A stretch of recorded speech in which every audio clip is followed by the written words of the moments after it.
yang adalah LSM Layar Kumendung, ya. Jadi ini bukan diundang oleh anggota dewan atau pemerintah setempat yang mengadakan temu wicara dengan anggota dewan. Itu yang pertama. Baik. Yang kedua juga patut diketahui bersama bahwa apa yang dilakukan di Banyuwangi, kalaupun memang adalah ini masa reses untuk kepentingan anggota dewan, ini bukan wilayah daerah pemilihannya Ripka dan Rike. Oke, Ya. boleh kita minta tanggapan dulu ke Ibu Ripka. Ibu Ripka, tanggapannya bagaimana?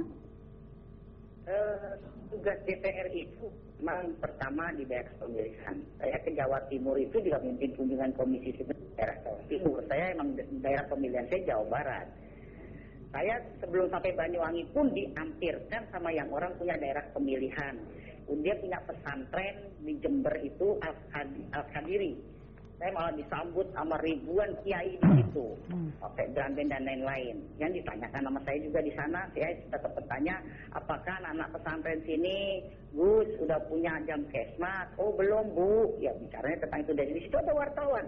Tapi nggak ada yang muat di media dan baik-baik aja. Itu pun bukan daerah pemilihan saya. Tapi ketika semua lapisan masyarakat dimanapun saja, itu tanggung jawab dewan.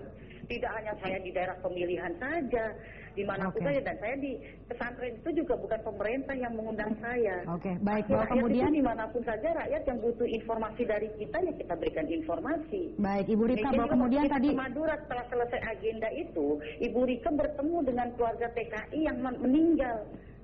Ya, baik. Ibu Ripka, bahwa kemudian tadi Pak Munarman mengatakan bahwa organisasi FPI di wilayah tersebut sebenarnya sudah dibukukan. Tanggapan Anda? Ibu Ripka? Ya, nampaknya hubungan kami terputus. Kita akan beralih dulu ke Mbak Eva yang saat ini juga sudah bergabung bersama kami. Eva Sundari dari fraksi PDIP, terima kasih telah bergabung. Selamat malam. Perkembangannya seperti apa sejauh ini? Artinya sejak ketika kemudian kita mengetahui bahwa ada laporan begitu yang dilakukan ke Komnas HAM dan juga ke polisi, sebenarnya target akhir dari laporan ini apa, Mbak Eva? Kalau tindakan resmi dari partai adalah berkirim surat sekjen kepada Kapolri untuk meminta klarifikasi tentang kejadian tersebut.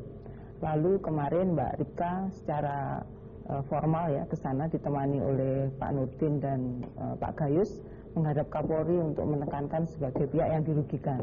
Jadi dua laporan ini sudah sampai kepada Kapolri dan Kapolri meresponnya dengan positif ya, bahwa untuk penegakan hukum memang akan menjadi fokus tindakan dari polisi. Bahkan Kapolres setempat yang quote and quote membiarkan itu mendapat sedikit sanksi akan diteliti begitu. Baik, tadi kemudian kan Ibu Ripka sempat mengatakan bahwa sebenarnya dilaporkan ini adalah pembiaran yang dilakukan oleh polisi. Jadi bukan ormasnya begitu yang melakukan pembubaran yang dilaporkan atau seperti apa? Ya kan, yang pertama surat dari Sekjen DPP PDIP kan meminta klarifikasi dan pengusutan.